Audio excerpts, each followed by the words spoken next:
Okay.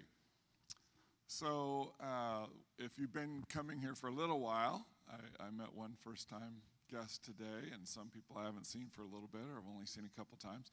But if you've been here a little while, you know that I have you do this thing that you might be tired of already, but it helps us get our mindset right. That whenever we're coming to the Bible in our own personal reading, when we're coming to the Bible in church, that it's good to always be in two places, our feet in two different places. So on this side, we're bringing ourselves and our stories and our concerns and the things that we're bringing with us that are present on our hearts.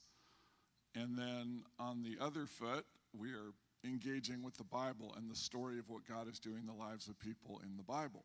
And we are seeing what their stories have to do with our story and what our story has to do with the story of the Bible as it continues on today. So I've told a little bit of this story before setting up a different sermon, but our main character that we're going to deal with today had a very interesting life. When he was a baby, he was part of a minority group, and the majority group in power wanted to control the population of the minority group, so a decree went forward that all the male babies should be killed when they were born. And his mother hid him in their home, risking her life and their family's lives. And when he got too old to conceal at home, he was put in a little makeshift raft and floated down the river to see if somebody might take him and rescue him. And who came was the ruler's daughter there with her servants, and she heard a little cry of a baby, and sort of like a puppy at a grocery store, I guess, in a box, she took him in to her home and raised him as royalty, as a member of the ruling class. But somewhere along the way, he learned that he wasn't, in fact, a member of the ruling class. He wasn't in the majority place. He was a minority. He had no power. He was from the people that were actually enslaved in the country where he lived. And to find out that he was living in a royal palace while his own flesh and blood people were the slaves of this nation created an incredible conflict for him.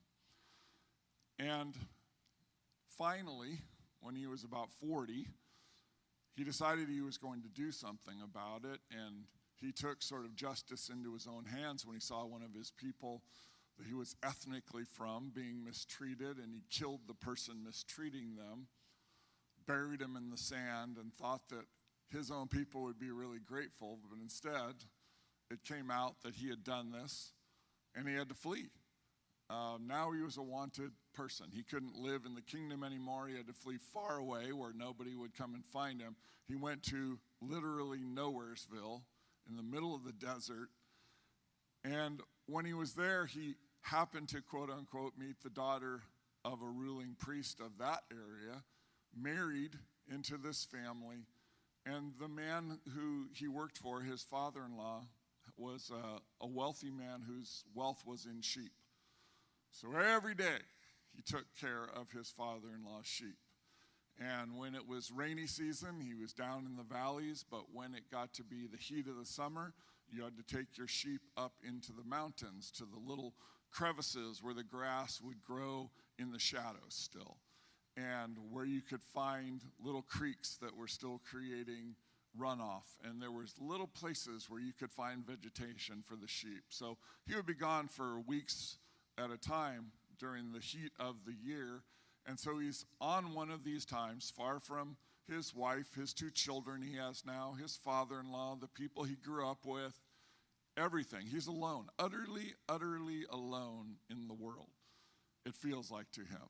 And he's been living this life now for 40 years.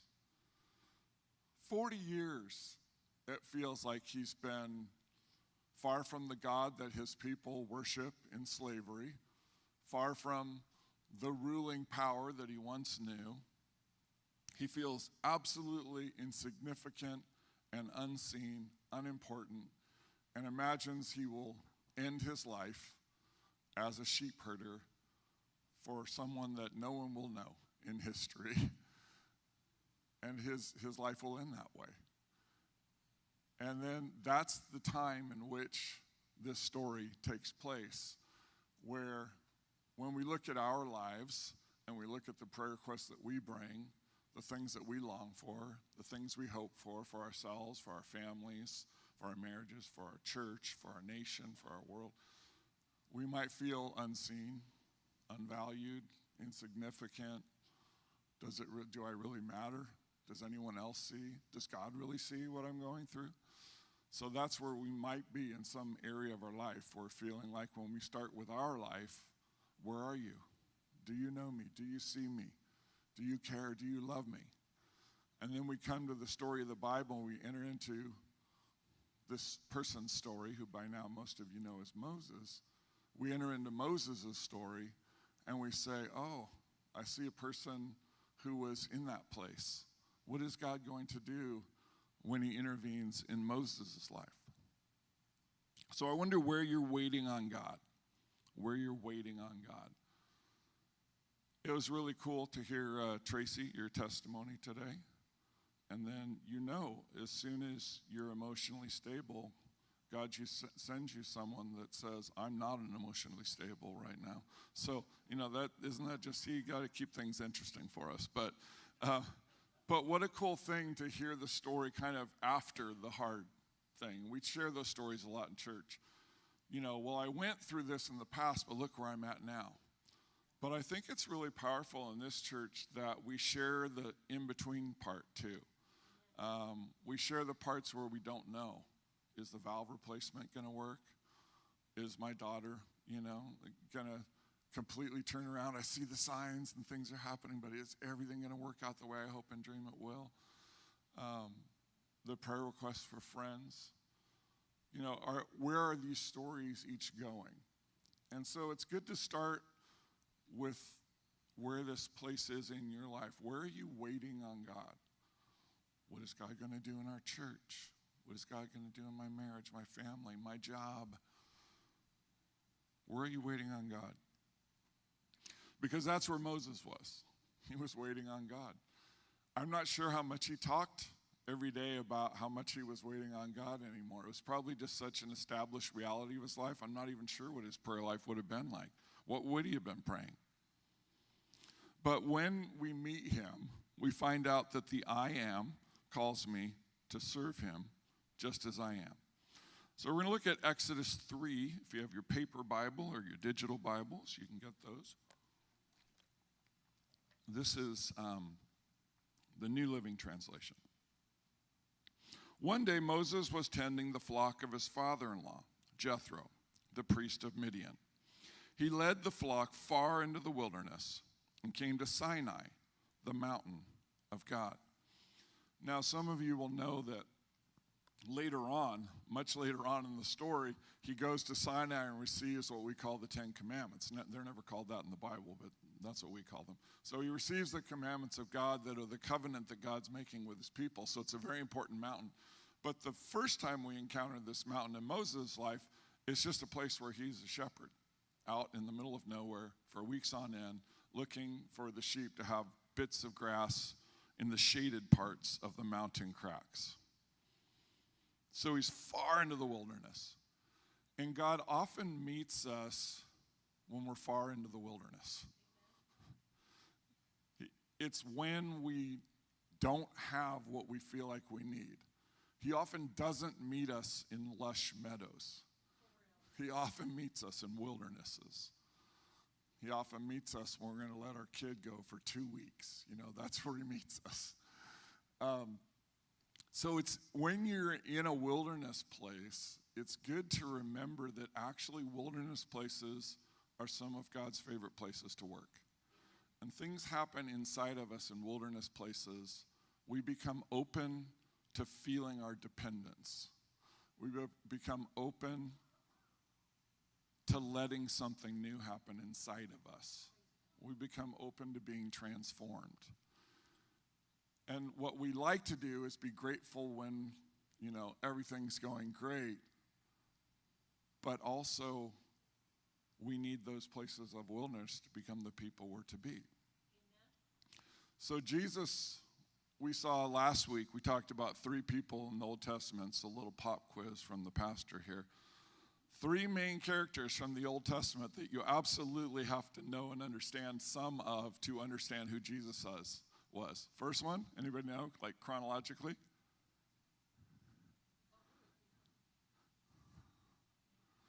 Abraham.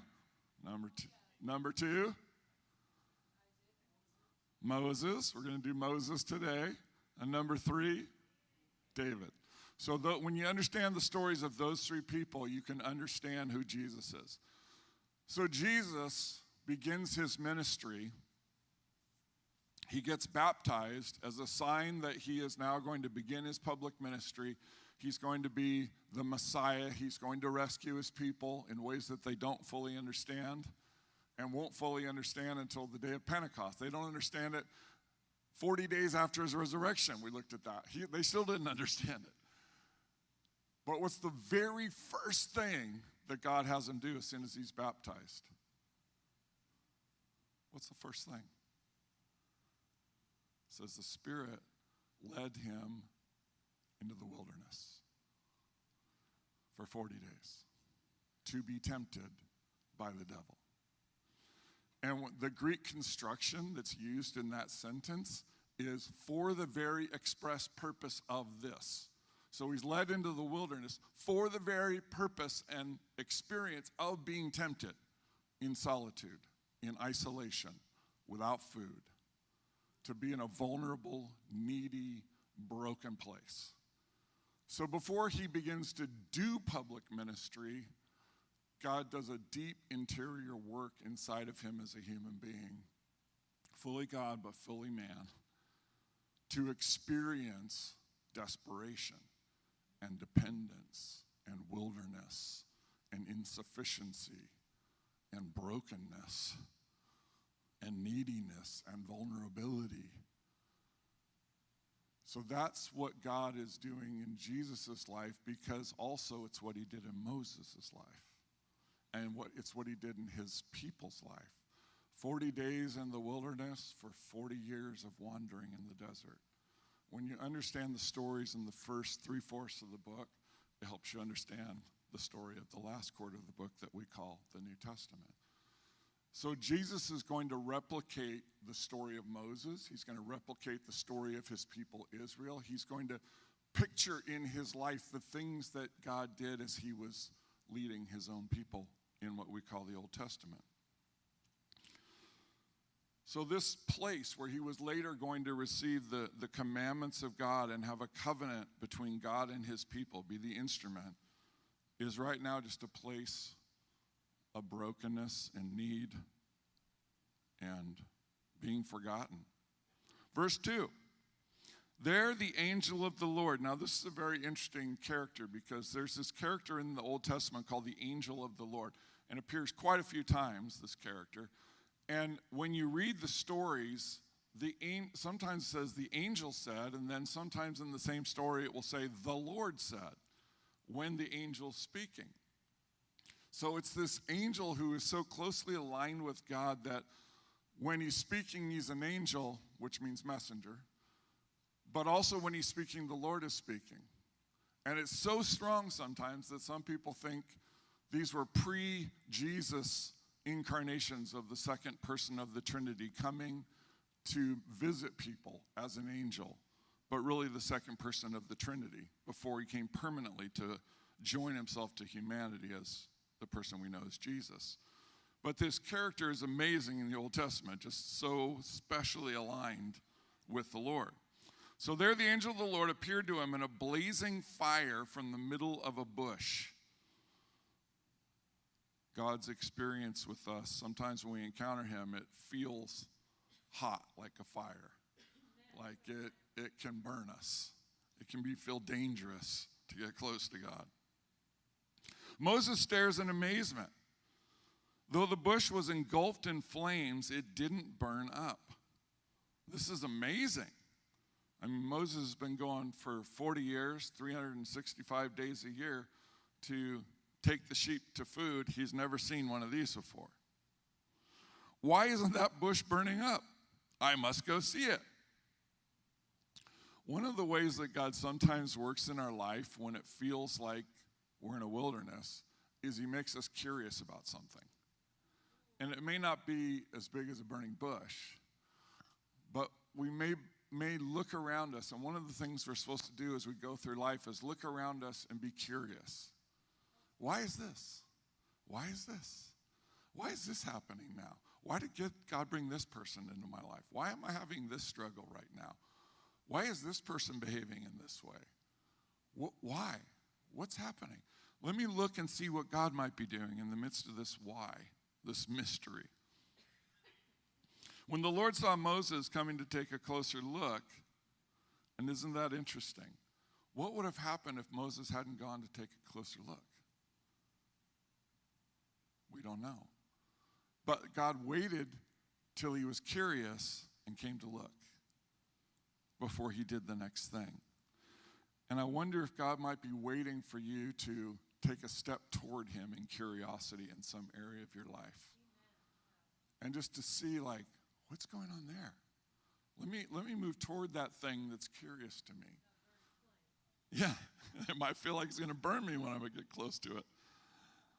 But what happens if I step toward that? And God waits sometimes. God is so gracious and loving toward us that he wants us to be part of what he's doing. And he doesn't just do things without our involvement normally. Normally he loves to involve us, not because he needs us, but because he loves us. And he wants us to get to be part of his story. So he waits until we take the step. He puts something out there and says, will they take a step toward me? Will they take a step of curiosity? Will they wonder what I'm up to? And he waits until we respond before he does the next thing. When the Lord saw Moses coming to take a closer look, God called to him from the middle of the bush. Moses, Moses. Here I am, Moses replied. And it's a great response. It's the response of many people in the Old Testament. When they encounter God, they'll say, here am I. Here I am. Here I am. Samuel, little tiny kid. Here I am. Here I am. Isaiah, seeing a vision of God. Here am I. Send me. So I wonder, is God asking you to raise your hand to him sometime in some area of your life right now to say, like, here I am. I'm in this wilderness. I'm willing to follow you. I'm willing to serve you. I'm willing to take a step toward you. I don't know where we're going, but here I am. I belong to you. I'm willing to go. Here I am. Do not come any closer, the Lord warned. Take off your sandals, for you are standing on holy ground. My wife and I lived in Portland, Oregon for 6 years. So being from California and being from white culture, we didn't really experience the phenomenon that you experience when you go to the Northwest. When you go to someone's home in the Northwest, the polite thing to do, everybody has them inside their door. There are racks to place your wet, muddy shoes. You take your shoes off before you enter the home, which is unusual in white culture. In many, many cultures, in the ancient Near East for sure, what we call the Middle East today, but Western Asia, Southern Asia, East Asia, in all those cultures, taking your shoes off when you enter a home is a form of politeness and courtesy. So we have friends in Salinas. He's Chinese immigrant son. She's Korean immigrant daughter. And so when we go to their home, they were always accommodating their culture to us, but in their home were all the shoes, which look familiar. Like if we're in the Northwest, we would think, oh, it must rain here a lot. But they're Asian, so instead the meaning is you take your shoes off when you enter someone's home. It's a sign of respect, a courtesy that you offer to not bring the grossness of whatever you walk through out there into the home. So you take your shoes off and you bring another pair, or if you're the host, they provide sandals for you to be able to walk in the home. Of course, when we come, they're like, oh, you don't have to take your shoes off, which is a polite way of saying, like, anyone else in our culture, we would totally expect you to take your shoes off, but you white people, we're not going to make you do that. So, anyway, but you take your shoes off. You enter into the culture of the other people. So, in every religion of the ancient Near East and the East today, when you go into a temple, in any Eastern or Middle Eastern religion, when you go into a temple, a holy place, a mosque, anything like that, you take your shoes off before you go in. And so when he's wearing his work attire, which are his sandals as a shepherd, walking over these craggy areas of this mountain, getting little ravines worth of shadowed, grass and shrubs for his sheep to eat, God says, that I need you to leave your vocational work life for a moment. You're entering into worship now. Take your shoes off. So one thing you might do, I didn't wear sandals today, but if it helps you engage with the story, you might take your shoes off for the rest of the time and just kind of see what God does as you move your feet on the carpet and feel your feet. So he says, I want you to take your shoes off, Moses. Work's over for a bit. We're going to have some time together. You're on holy ground. I just turned this into a sanctuary, into a temple. And he says, I am the God of your father, his literal physical father.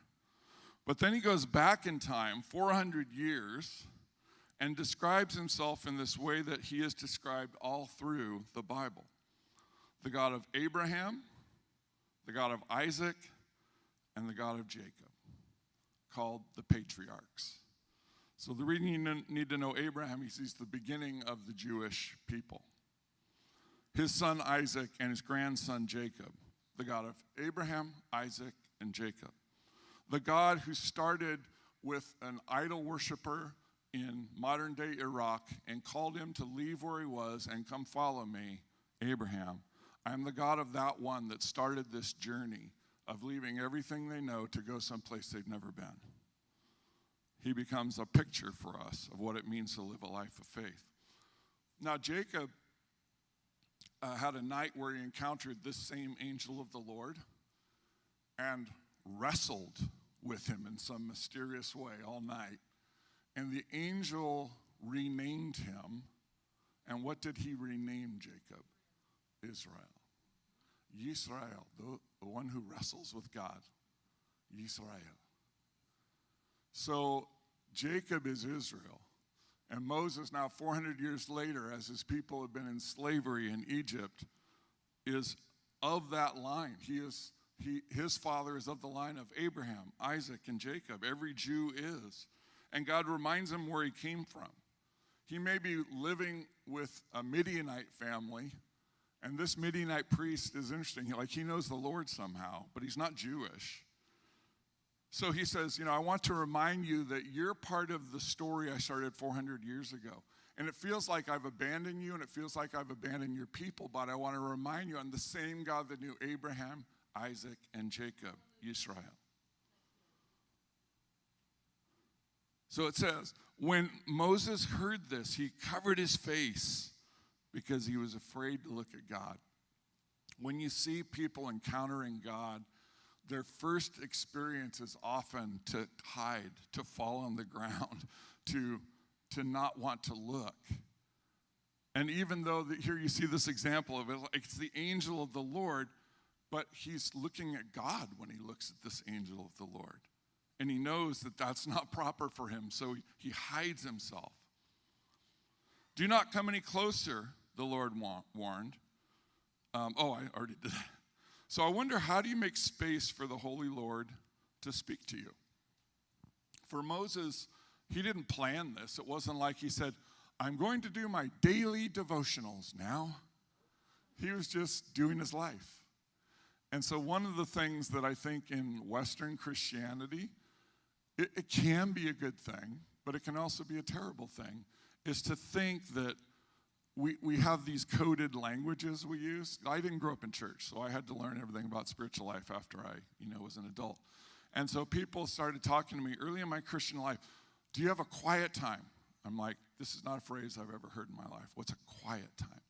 Well, a quiet time is when you read your Bible and then you pray your prayers for the different things God wants you to pray for. And there's good formulas for that.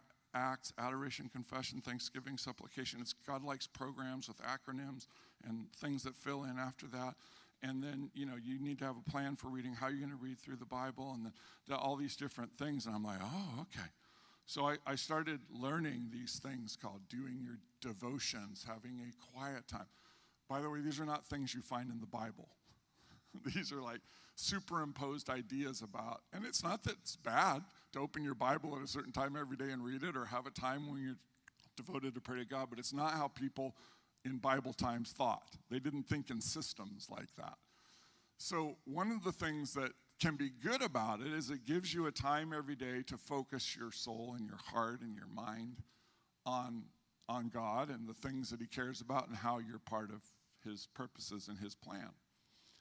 A bad thing about it is you can think that I meet God on my couch or at this certain chair or in this certain place every day, and the rest of the day I'm just on my own trying to figure it out. And really how God wants us to think is that like every moment is a holy moment. Every place we go is filled with burning bushes. That we should be looking for where God's at work. In church, yes. But before church, in the lobby. After church, in the cafe. In the afternoon. Is there World Cup today? I don't follow soccer. When we're watching a soccer game, what does God say to us as we're watching a soccer game? Every part of our life can be filled with ways to encounter God. For God to speak to us. For God to see him in new ways. So are we open to just like the excitement of every day when we wake up to say to the Lord, like, I'm really excited to see what you do in my life today, God.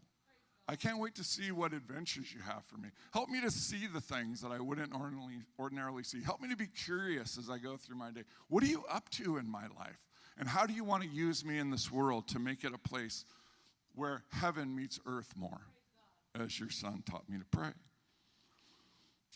So I love different streams of spirituality. So one of the streams of Christian spirituality was started by a person who was a slave in Ireland and then finally escaped and was sent back to the place where he was a slave. We know him as St. Patrick. And he was sent back to the place where he was a slave to go teach them about the Christian faith now that he knew Jesus. I don't know about you, but I would not want that calling. Like, go back to where you were a slave and tell them more about Jesus. But Patrick went there and established these communities of faith all over Ireland. And so that form of Christian spirituality has gotten to be called Celtic Christianity. One of the ideas that I love from Celtic Christianity is this idea called a thin place.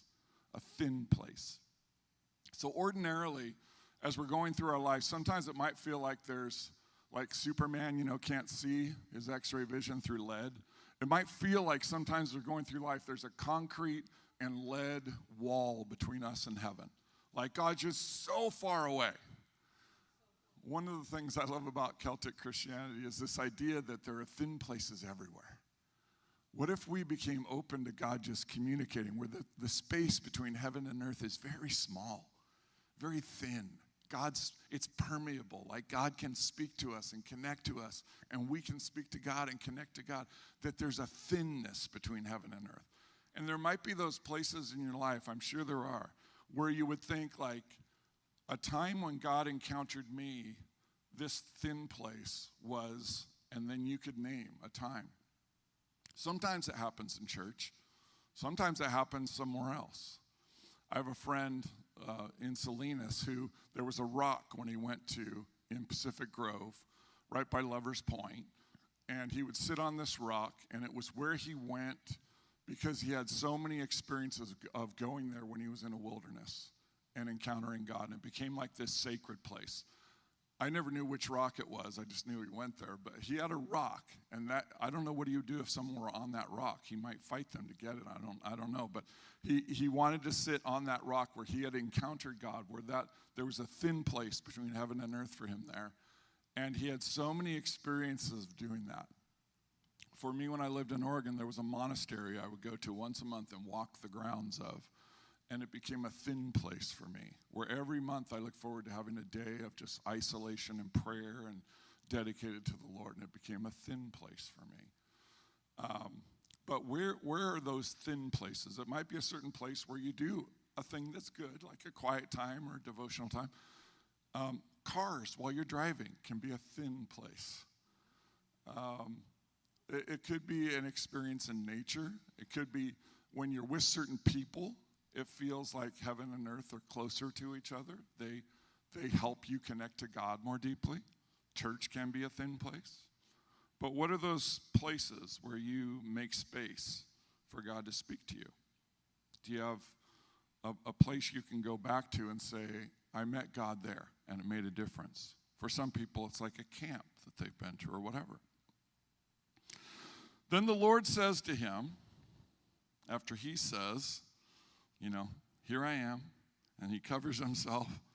The Lord said to him, I have certainly seen the oppression of my people in Egypt. I have heard their cries of distress because of their harsh slave drivers. Yes, I am aware of their suffering. Now, there's two things here. One is there's a lot of mystery. Like, why have these people suffered so long? If they're God's people, if the God of Abraham, Isaac, and Jacob is really their God, why are they even in slavery? Why are they suffering?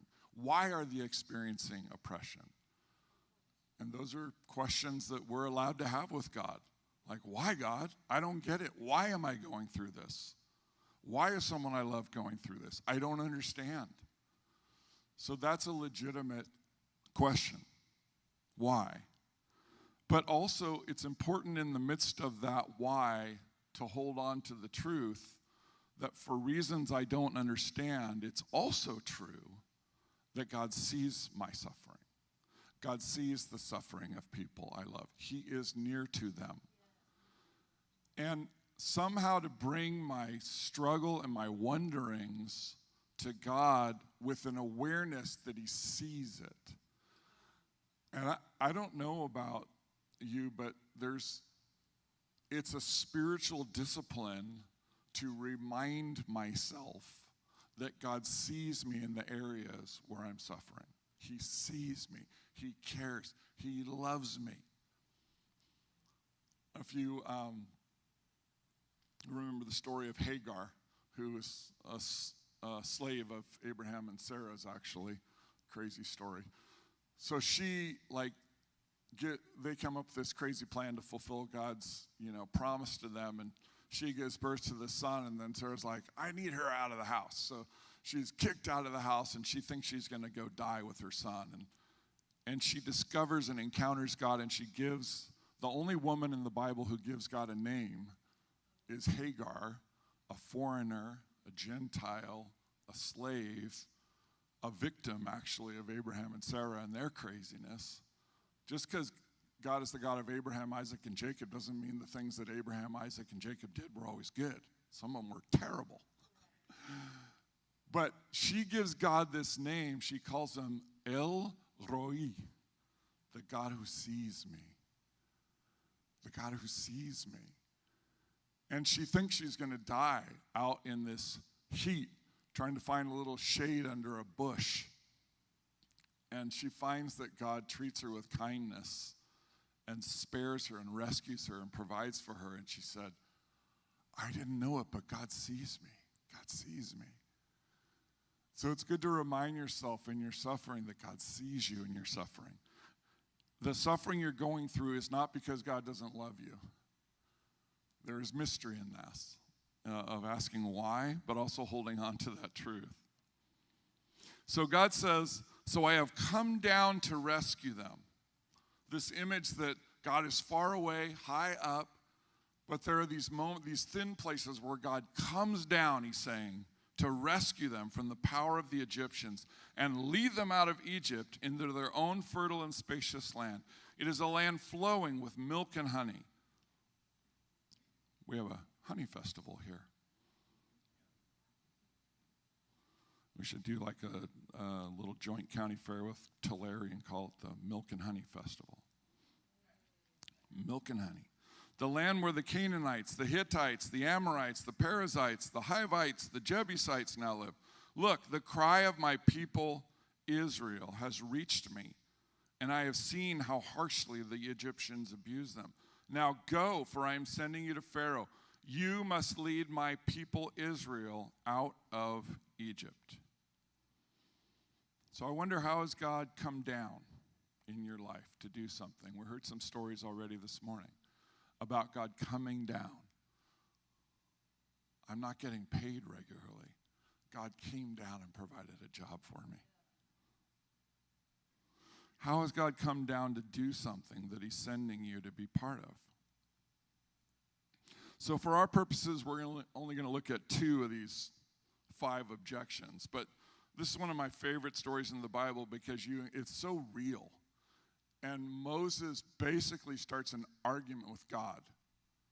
And he is like, I will hide my face from you in fear, but also I will argue and debate with you about what you're telling me to do. So he has 5 objections to being called by God to service. I'll worship you, but you have got the wrong person, God. So he starts with, who am I? Who am I? We're going to unpack that. Who am I? What in the world? You have the wrong, who am I to do this? And God's answer to him is not, you're awesome, you're amazing. I absolutely vetted your credentials. Your resume is impeccable. You are clearly the most qualified person to do this job, Moses. Instead, he says, I'll be with you. I'll be with you. It really isn't about you, Moses. You're missing the point. Who am I? I'll be with you. And then he wants to know, well, who are you? So we're going to unpack that a little bit. The I am, the covenant God of the past, present, and future.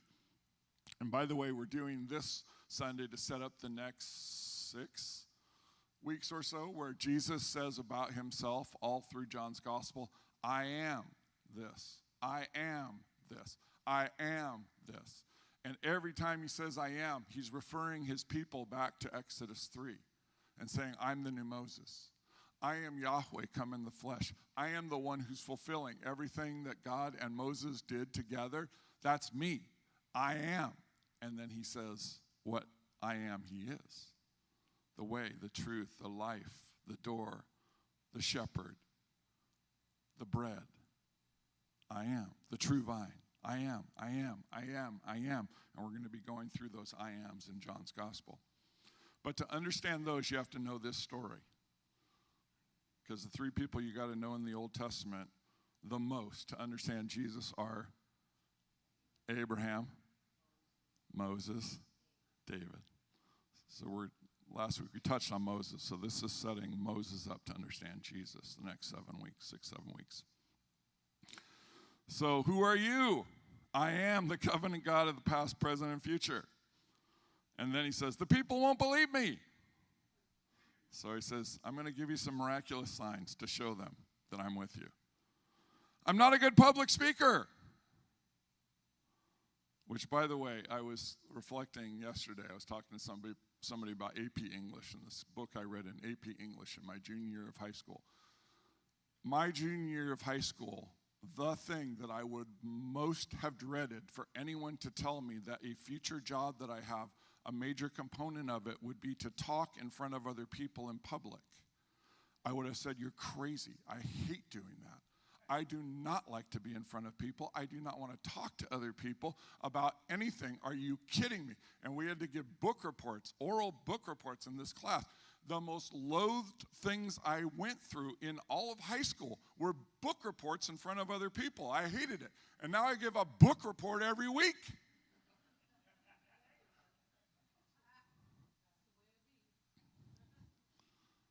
I'm not a good public speaker.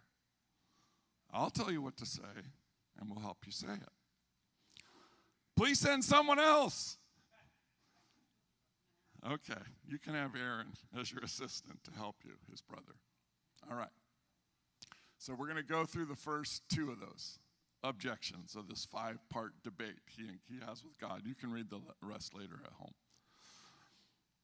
First thing is, who am I? Moses protested to God. Maybe you've done that. Like God is leading you to do something, and you're like, no, but I got beef, God. No, I want to protest this. Why are you making me do this? I'm protesting. Moses protested to God. Who am I to appear before Pharaoh? Who am I to lead the people of Israel out of Egypt? 40 years ago, I tried to do something. I had to flee the country. I've been watching sheep for 40 years. I got no people skills anyway. No one will listen to me. I have to go back to the guy that adopted me and tell him to let my people go. He will kill me on the spot. Are you crazy? So God says, I will be with you. I will be with you. 5 words that are some of the most important words to know in your life. That every single day of your life, the Father, Son, and Spirit promise, I will be with you. I will be with you. I don't know if I can keep doing this, God. I will be with you. This is too hard for me. I will be with you. I don't have the strength for it. I will be with you. I don't see how this is you loving me. I will be with you. I will be with you. Most important words to know. And this is your sign that I'm the one who has sent you. When you have brought the people out of Egypt, you will worship God at this very mountain. This mountain where I'm meeting you while you're just trying to get your sheep some grass, this is a holy place now. And I am so certain that I am going to be with you and make this happen that I'm going to have you lead all the people back here, and we're going to do business again in a little while. I will be with you. You're going to be back here with me, having done what I said you're going to do. I will be with you. You will worship God at this very mountain. I think about a couple things that are scary where we see in the New Testament a promise attached to them. We looked at this one a couple weeks ago when Gary Griffith just popped by here and I had this reunion of my early part of my life. One is telling other people about Jesus. I don't know anybody who thinks like, man, that never scares me at all. I love talking to people about Jesus and wondering how they're going to respond and if it's going to ruin our relationship. I just love doing that. It's fantastic. It's the greatest thing ever. So when Jesus commands us to go make disciples and he tells us all authority has been given us and to do these things, he ends his thing saying this, I am with you always, even to the end of the age. In every area where God asks us to do scary things, he tells us, I'm with you. Another one is money. Hebrews 13:5. Keep your lives free from the love of money and be content with what you have, because God has said, never will I leave you, never will I forsake you. I'll be with you forever. So when we go through financial struggles, when we face fears about sharing our faith in Jesus, he says, I'll be with you. So I wonder, how are you pulling away from serving God's purposes in this world out of fear and inadequacy? Is there something he wants you to do, but you're like, I'm too afraid and I'm too unqualified. I can't do it. If you have those feelings, you're in Moses' company. He had those exact same feelings. So when you take your story, I'm inadequate, I'm unqualified, I don't think I can do this, and then you put yourself in the Bible story, you're like, oh, Moses felt the same thing. And then God told him, I'll be with you, Moses. We're going to do this together. I'll be with you. So how are you pulling away from serving God's purposes in this world out of fear and inadequacy? So that's his first objection. Who am I? Who am I? Once God tells him, I'll be with you, he's like, well, that's great. Who are you? Who are you? I mean, I've heard my ancestors used to encounter you. I've heard that you used to love your people. I've heard there was a time we weren't slaves. I've heard you used to care about us. Who are you? Tell me who you are. That's the second question. But Moses protested. If I go to the people of Israel and tell them, the God of your ancestors has sent me to you, they will ask me, what is his name? Then what should I tell them? God replied to Moses, I am who I am. Say this to the people of Israel, I am has sent me to you. The great I am, we sang. Thank you for Bill for doing that. The great I am. In Hebrew, in those days, you used vowels, of course, to speak. All languages have vowels spoken. But written Hebrew only did the consonants. It was like pulling up behind license plates, and trying to understand the message, because if they don't have vowels in between the consonants, you're like, what does that license plate mean? That was Hebrew. So context would tell you what vowels to put into the written consonants. So nobody actually really knows exactly how this was pronounced. We think it was Yahweh, something like that. But the way we say it in English is YHWH. So that word means I am who I am, I will be who I will be, I have always been who I have always been. You can translate it different ways, but usually we translate it, I am who I am. So a couple thoughts on that. Whatever your ultimate in life is what you worship. And so for me growing up, the ultimate thing was a material universe. Like, I didn't believe there was anything that couldn't be explained by just matter and chance. So matter and chance were ultimate for me. Like, the physical, visible universe is the ultimate. And it's up to you to find and create your own meaning. There is no meaning outside of your subjective experience of your interaction with other parts of matter and physical universe, which includes people. And so everyone comes up with their own meaning as to what life is. But whatever your just is, if you'd ask me, like, what has no reason or explanation, I would just say matter, like it's always been here. We don't know why. We've evolved to come up with an idea of thinking about consciousness and morality and things like that, but that's just a random chance mutation of things that caused us to have the questions that we do that actually, I don't know why we have them, but we do. That would have been what I would have said. My just is would have been matter, what just is. But if you're a Christian, the just is God. Everybody has faith. Atheists, I had faith. I was an atheist. I had faith. I had faith that the material universe was all there was. I had faith in that. That was my just is. That's the thing that's self-existent. But if you're a Christian, what is self-existent is God himself. God himself is self-existence. So when you're like raising little kids, they'll ask, well, how did this get here? Well, God made it. Well, how did that? The God did it. And then the 3-year-olds ask the hardest philosophical question that's ever asked by human beings. They ask this question: who made God? Where did God come from? And ultimately, every philosophical system comes back to something that just is. It's just that we choose what the just is. So God is a just is, or the material universe is a just is. But God is saying, I am the just is. I'm the self-existent one. I'm the one who needs no other explanation. I exist outside of time, outside of matter.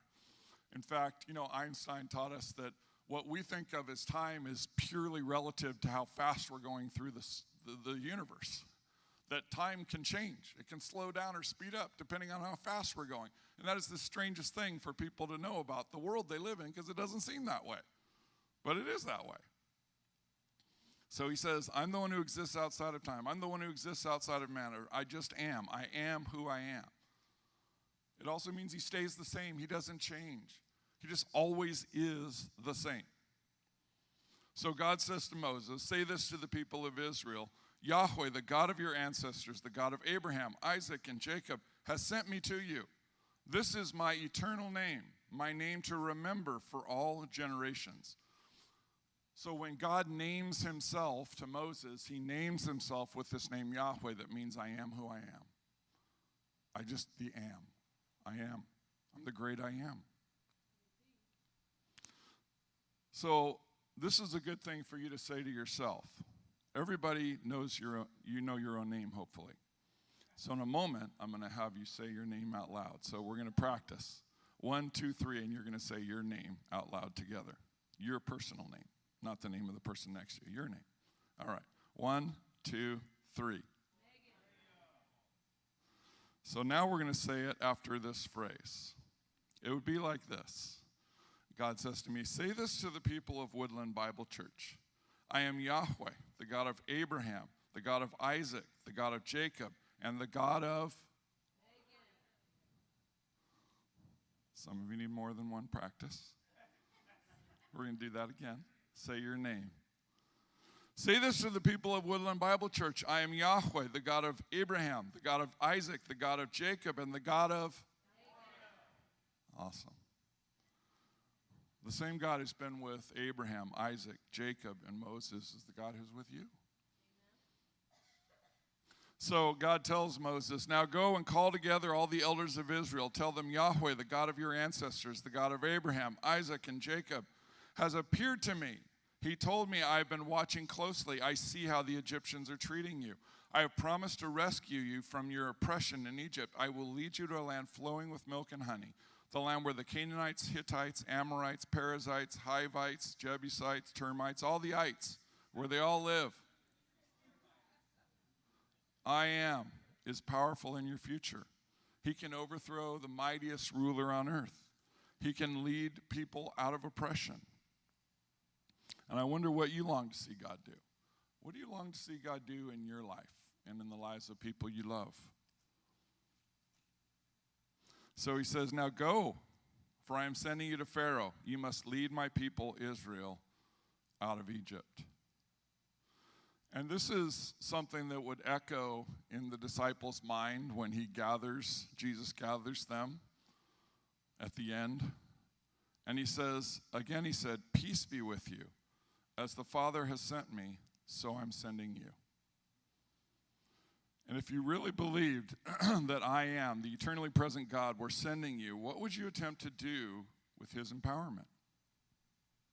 What would you attempt to do if you really believed that God were with you? I love another way of talking about the great I am is in reference to beginnings and endings. So the first letter of the Greek alphabet, the New Testament was written in Greek. The first letter of the Greek alphabet, anybody know, is Alpha. And the last letter is Omega. So it's a way of saying beginning to end. Beginning to end. So in Revelation 1:8, God the Father introduces himself this way. I am the Alpha and the Omega, the beginning and the end, says the Lord God. I am the one who is, who always was, and who is still to come, the Almighty One, the God who was, the God who is, the God who is still to come, is a way of saying the I am, the great I am. I am the great I am. God the Father says about himself. At the end of the book, Jesus says this, look, I am coming soon, bringing my reward with me to repay all people according to their deeds. I am the Alpha and the Omega, the first and the last, the beginning and the end. And all through the New Testament, we see Jesus claiming things for himself that are true only of God. It's one of the, hundreds and hundreds of instances of Jesus claiming things for himself that were only believed to be about God before he came and claimed them for himself and said, I'm God come to you in the flesh. So Jesus is the one who's the beginning and the end, who will be with you, forgiving you, empowering you, loving you, helping you, carrying you, serving you, changing you, calling to you. So I just want to give you a moment to respond to this God. And maybe this has been, in some way, like some little thin place has opened up in your soul just by looking at Moses' story. And there's something inside of you that wants to and needs to respond to God right now. And it could be as saying like, I don't even know if I believe this anymore, God. My suffering has made me numb to believing these things. Sounds great for Moses, but man, I'm I'm not feeling it right now. That's exactly what God wants to hear from you. It's just your reality. Spiritual life is bringing yourself to the God who really loves you, just as you are, wherever you're starting. God doesn't become impatient and reject Moses and get rid of him. Moses is going to continue the debate for 3 more things. And even at the end, God says, I'm still going to use you. Just so everyone in the future will know, I don't need people who feel qualified and respond well. I will use people who are resistant and rebellious and stubborn and don't believe I have anything to do with their lives anymore. I will use those people. So maybe there's a part of you that's like, I feel like Moses, man. I'm just fighting God. I don't even know if I believe this. Maybe some of you are like, God has opened something for me. Like there's something so clear to me, and I've just thought, if I really believe God were with me, I would do this thing that is so hard for me to do, but I would do it if I really believe God were with me. And maybe right now it's like, thank you for reminding me you are with me. I get it now. I'm ready to do it. Maybe for you it's asking like, what would a thing be? How could you meet me? How could I ever have a thin place? I want to trust you and follow you. I'm not rebellious right now, but I just don't know where I'm going. What do you want me to do? What are you opening up for me? Wherever you're at, just start there. Wherever you're at, just start there. And for some of you, it might be like, I need to be in relationship with you. I need your forgiveness and your leadership in my life and to empower me. I want that. I don't want to live life on my own anymore. I want to do it with you. I want to have the sense that you're with me all the time. So I surrender my sin and my independence and everything that I think is important, my pride. I just lay it all down. I want to be forgiven. I want to be changed. I want to follow you. That might be your prayer. So I'm going to have people come up from the prayer team up front. We're going to have a last song in a moment.